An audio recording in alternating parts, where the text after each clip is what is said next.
चोली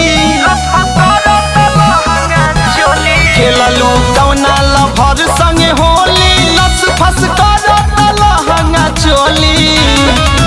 रंग से भरल ढोरिया के छेदनवा नाना दो रंग से भरल ढोरिया के छेदनवा नाना दो लाल लाल भइल दुनो हई जो बनवा नाना दो लाल लाल कैलस दुनो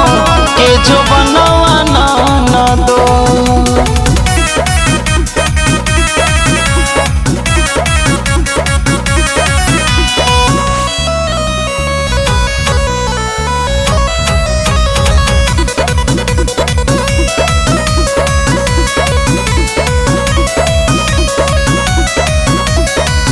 डालले बरंग तोहा के कौनो मिस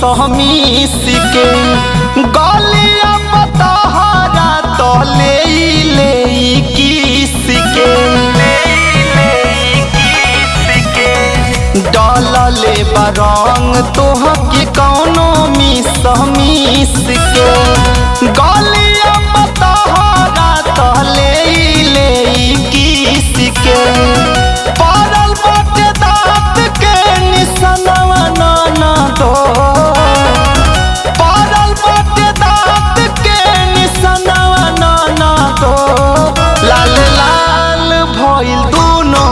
हई जो बनवा नाना दो लाल लाल भइल दुनो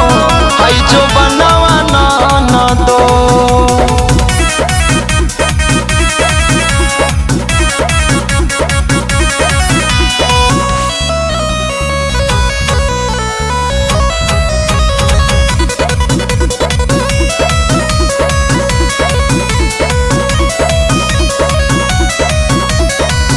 तनी का बताव रंग कहाँ कहाँ लागल चढ़ल जवानी में भइलू प्यार में तू पागल तनी का बताव रंग का